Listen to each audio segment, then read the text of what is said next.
Alright, so here's the deal. There's some big news about Social Security that you've got to know about, and honestly, it's coming down to the final stretch. We're talking days here, not weeks, and Social Security has to take action and make it happen. Let's break it all down together. By the way, if you haven't already, consider subscribing to the channel. I cover updates like this all the time: Social Security, benefits, financial assistance, everything you need to stay informed.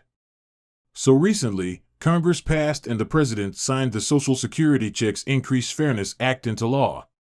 Sounds great, right? Well, it's huge, but now the ball's in Social Security's court to figure out how to make it all happen. And here's the catch: lawmakers aren't giving them much time to sort this out. The House Ways and Means Committee sent a letter to the Social Security Administration in January demanding answers. Now, what's in this letter? Basically, it's asking Social Security, what's the plan? How are they going to roll out the changes?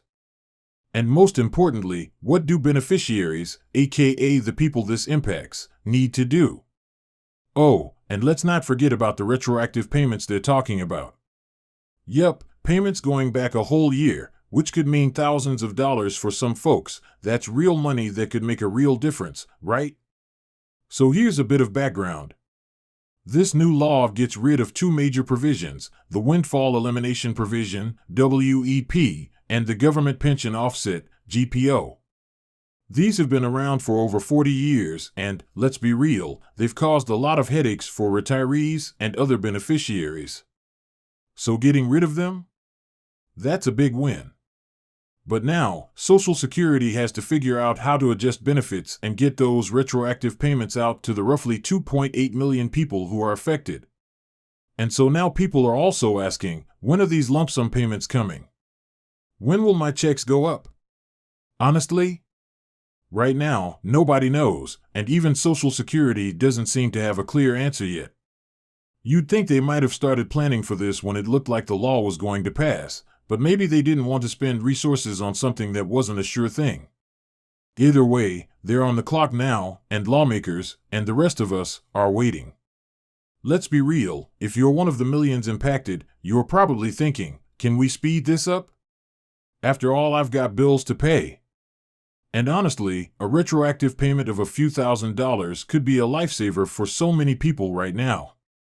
It's frustrating not to have answers yet, but that's where we are. Now, the letter also asks how much all this will cost, not just in dollars, but in time and resources for Social Security to pull it off. That's a valid question too, because, let's face it, big changes like this don't happen overnight. Still, these deadlines are a good thing. It means we'll get updates sooner rather than later, and that's a win for everyone. So here's my promise to you: I'm keeping a close eye on this, and as soon as there's news, I'll bring it to you. Whether it's about when those payments are coming, what you need to do to claim them, or how Social Security plans to make this work, I've got you covered. Before I go, if you found this helpful, do me a quick favor: hit that like button. It's free and really helps me out. And hey, if you know someone who could use this info, share this video with them. Let's help as many people as we can stay informed. If you're not already part of this community, hit subscribe and stick around. I post updates like this all the time, and I'd love to have you here. Thanks for hanging out with me today. You're appreciated, and I'll catch you in the next one. Take care.